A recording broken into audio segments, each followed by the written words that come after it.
Shalom. Giving all praise to my Heavenly Father's name is Yahweh by Shem, Yahweh Shah by Shem Kadash. Double honors to the apostles and the elders everywhere, and peace and many salutations to Yakim that's taught in his truth. Now, I have this queued up for you guys. Is the U.S.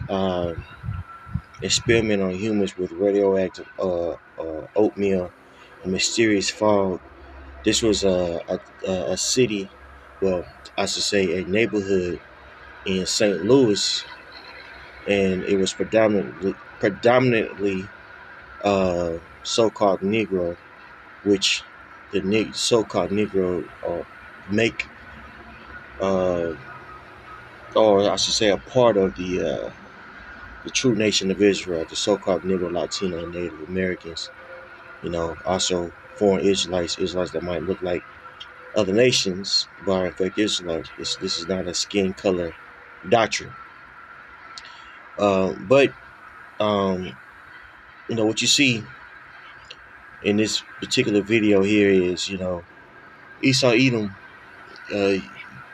basically used uh, the southern tribe, the head of the southern tribe, the Judites, as guinea pigs, man. And, this is what they tell us what's going on, in the past years. It's so much insidious things that Esau Edom has, implemented in our, given neighborhoods to, minimize the population, and also to, actually mess up the wiring of the brain, to induce, certain illnesses, mental illnesses, um, physical illnesses like asthma. You know what I'm saying? Things that manifest into uh, cancers. He does all these things, to keep us at a a manageable population, and also to exterminate us. You know what I'm saying? While gaining my monetarily from the suffering of the tribes, in this case the southern tribe, the so-called Negro. You know what I'm saying? In particular, Judah. And the Most High is allowing these things to come out for us to report these things. And this is another reason why Esau Edom has got to be paid back for all the wickedness that he's done to our people, man. To our people, and it's gonna happen. Okay, it's gonna happen. Before I begin this video, let me start with a precept. Okay.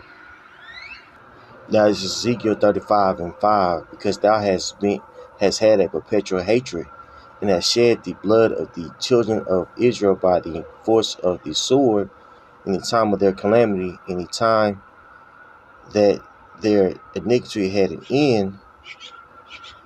And actually, let me read up so we can get the full understanding of these scriptures. I start at 35:1. Moreover, the word of Yahweh came unto me, saying, Son of man, set thy face against Mount Seir, right, which is an area in Edom, and prophesy against it, and say unto it, Thus said Yahweh power, behold, O Mount Seir, I am against thee, and I will stretch out my hand against thee, and I will make thee most desolate.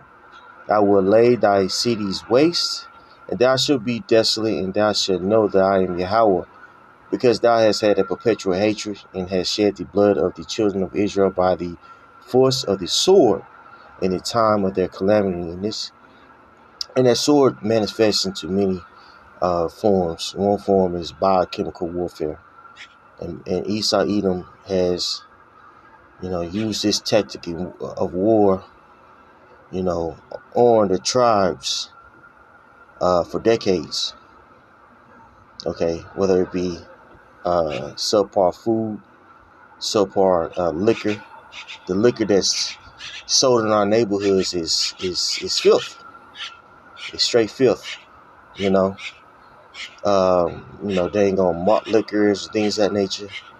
That's not sold in Esau's neighborhood. Even the wine that we drink, the cheap wines, you know what I'm saying? All that is, detrimental to, somebody, to whoever's drinking it. And Esau Edom has made pleasure the next or the new form of captivity by, instilling in people to, drown their problems, whether it be social media, whether it be, food, whether it be, alcohol, whether it be drugs, you know what I'm saying?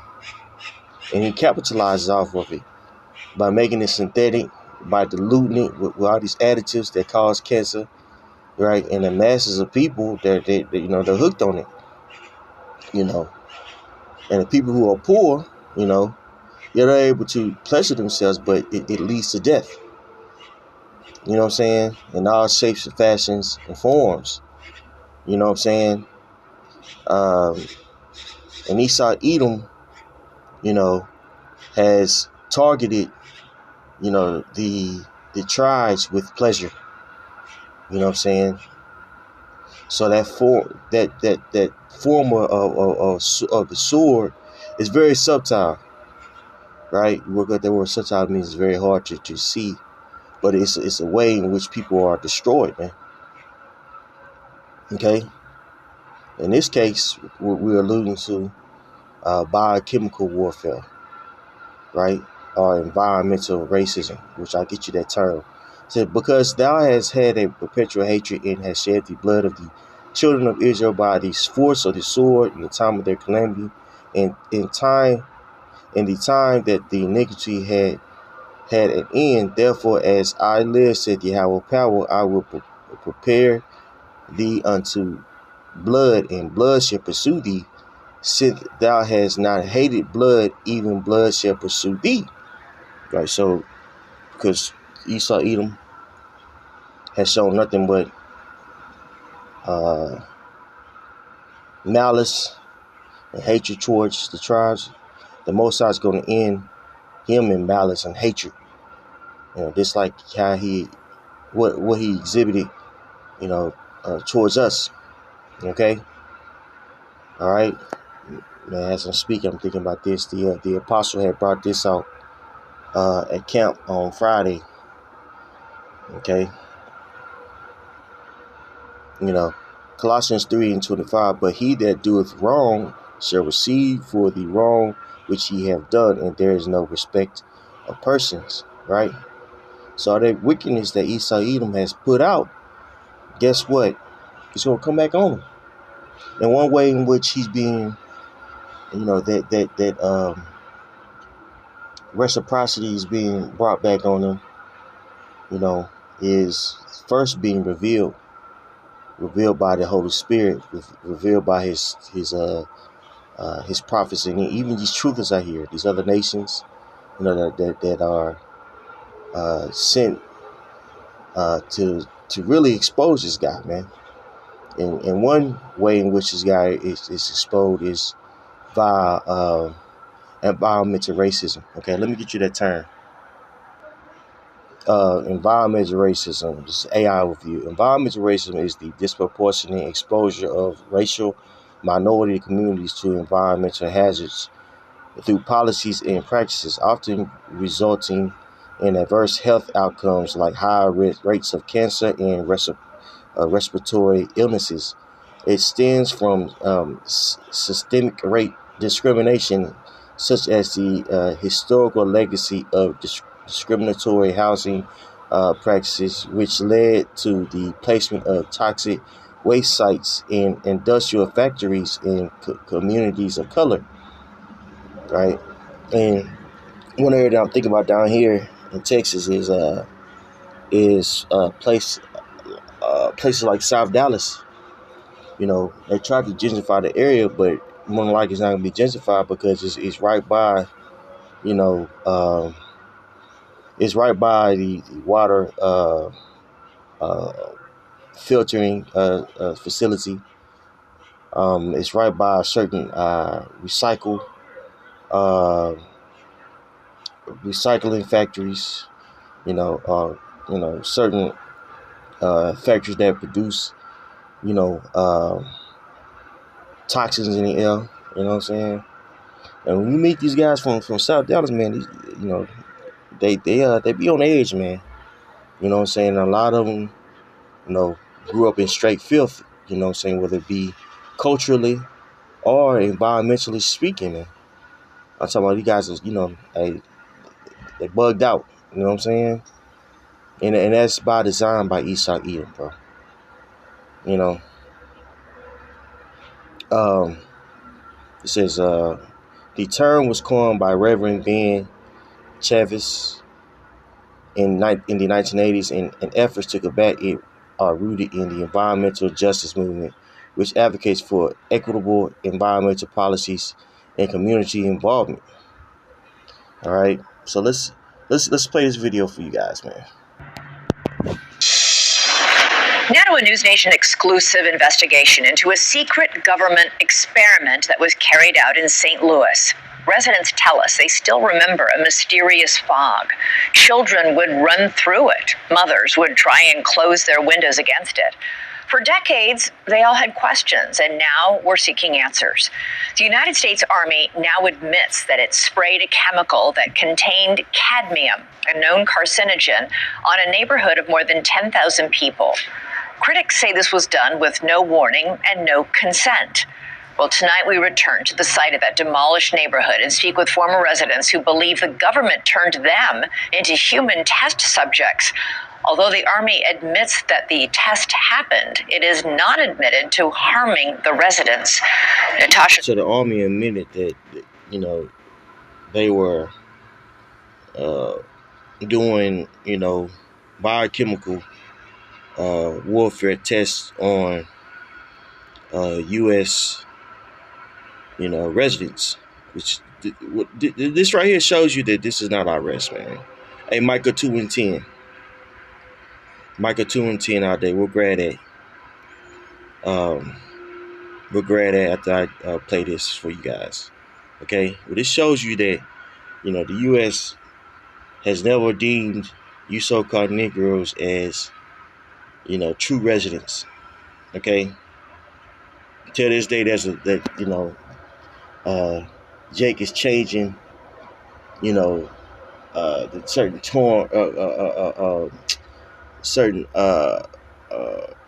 word. Well, what's the word I'm looking for? Labels, for themselves. Now they're the FBAs. In the 90s, they was the Negroes, and and in the 80s, African Americans or whatever. You know what I'm saying? It's always a different proverb and byword, man. That Jake, used to describe themselves.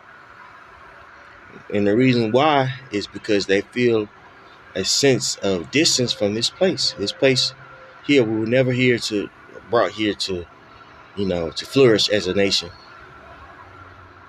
Okay? We were brought here for captivity, for a curse. All right?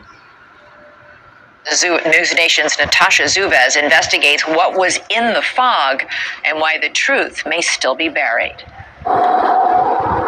The fog drifted through the streets like a ghost. That's exactly what it looked like, a thick fog. It was summertime, it was hot. We would just run through it as fast as we could and then try to just cool ourselves off. It stuck to you. The spray was so foul as far as the odor. It made some of us have headaches, nausea, dizziness. That's what I remember. It made me sick. It wasn't the weather. It was an eerie smoke descending from rooftops, rolling from the backs of trucks. Regular flatbed truck, but it had a big machine on the back. And it had a big nozzle that really sprayed fog you couldn't even see through. It was that thick, and it really, we felt it as it would adhere to our skin. And as far as the guys on top of the buildings, they tried to portray them to us as maintenance workers. But we was like, what is a maintenance worker doing? And basically a hazmat suit. And they had masks and goggles. In the 1950s and 60s, in secret, the U.S. Army sprayed zinc cadmium sulfide into the air of a St. Louis housing project, a largely black neighborhood called Pruitt-Igoe. It was a lose-lose situation for us in Pruitt-Igoe. We were subjects. We were subjects. They didn't ask for our permission. We didn't ask for them to spray us. My government used me like I was a guinea pig. Your floor manager has been with you since day one. Now without him, you feel back at square one. My government used me like I was a guinea pig. We're standing at where Pruitt-Igoe used to be here in St. Louis, and it's hard to believe more than 10,000 people used to live here. As we bring our drone up, you can see it's mostly just an empty lot now, overgrown with trees. This used to be filled with 33 high-rise buildings. It was all demolished in 1976. And according to the National Research Council, St. Louis was chosen for spraying experiments because it had similar characteristics to Soviet targets like Moscow in terms of population density and terrain and proximity to a river. The government now admits to a secretive series of Cold War tests, including one dubbed large area coverage. More than 30 tests conducted across the U.S. and Canada, spraying zinc cadmium sulfide from planes, rooftops, and vehicles to simulate how a biological attack might spread, all to prepare for potential warfare against the Soviets. Many of us been in the military and had top secret clearances. We know how it works. We have died for America. We have fought for America. You are a veteran. I am United States Air Force veteran. Dr. Starks, you're a veteran as well. Yes, I am. I'm an Air Force veteran also. Is there a sense of betrayal here? Definitely. They want to know if those secret tests have anything to do with what they're observing with their own eyes. I lost my two older siblings to cancer. I lost a brother last month. I've been diagnosed recently with a rare form of lymphoma. I had cancer of the left kidney, had partial removal of my left kidney. News Nation reached out to the Army for answers. They provided a one-page response. See that? So Jake is dying from cancer at exponential rates. That was, living in a housing projects. And, this is one housing project, man. Think about what's going on nationwide. Esau Edom, is, drugging Jake, committing acts of war crimes on their own residents. Okay, and it shows you again, this is not our rest, man. Okay, let's get you some scriptures. Now let's start from the top. Now this is talking about Assyria, but we can liken this particular passage here, Nahum, the 3rd chapter, unto Esau Edom. If you do research on the Assyrians, they believe that it was their destiny to, conquer the known world. And with them, if they were to stop, then, cosmetic order would be thrown off. America has similar policies in the fact that they deem themselves as the police of the world, in the moral standard of the world. And with their military industrial complex, they have, basically they have, influence, socially on the whole world. America has embassies in literally every country, which, is unprecedented. Basically these are modern day garrisons, that has been, built in these various countries. Okay. And just like the Most High took the Assyrian empire down, he's going to take this empire down. Okay. Now this is Nahum 3:1. Woe to thee, bloody city, is full of lies and robbery. The prey departeth not. The noise of a whip, and the noise of the rattling of the wheels, and the prancing horses, and of the jumping chariots. The horseman lifted up both the bright sword, right, and the glittering spear, which is going into, ancient weaponry where we can liken unto the weaponry that, Esau Edom manufactures here, with its military department. I believe that America spends about 40 billion or so, even wait, it could be more than that, on, just the military department itself, selling, it sells artillery to these other nations, and loans artillery to other nations in form of loans, like what you see going on in Ukraine. Okay, Ukraine was given, certain artilleries, and they have to pay, America back. So the noise of the whip, the glittering sword, which could be likened into, it's guns, and the spears could be likened into missiles and things of that nature. All these, are always produced here in Babylon the Great, for many insidious reasons, bro. Okay, the horseman lifted up both the bright sword and the glittering spear, and there is a multitude of slain and a great number of carcasses. There is none in of their corpse. They stumble upon their corpse. Because of the multitude of the whoredom of the well-favored harlot, the mission of witchcraft that selleth nations through her whoredoms, and families through her witchcrafts, right? So with this military dominance, Esau Edom is able to, sell these other nations, its culture, which, that culture, is, entrenched in, idol worship and wickedness, man. It really witchcraft. Okay? All right? Behold, I am against thee, saith Yahweh of hosts, and I will discover thy skirts upon thy face, and I will shew the nations thy nakedness, and the kingdom thy shame. That's right. In the form in which he's showing these other nations, Esau Edom's shame is showing the atrocities that he's done to the nation of Israel, you so-called Negro, Latino, and Native Americans, man.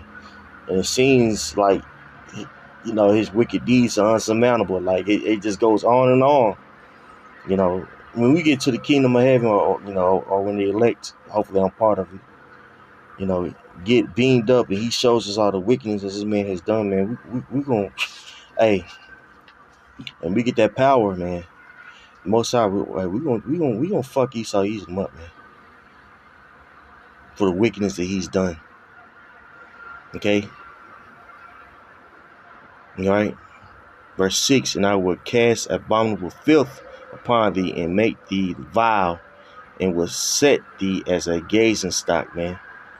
That's right. So we, people now more than ever are starting to look at Esau Edom in disgust for its hypocrisy. You know what I'm saying? For his maliciousness, man.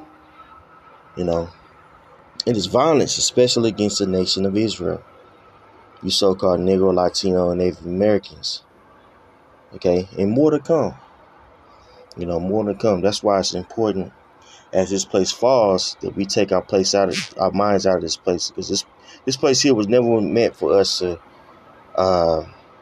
walk, in peace, to live in peace, We were brought here to serve, captivity.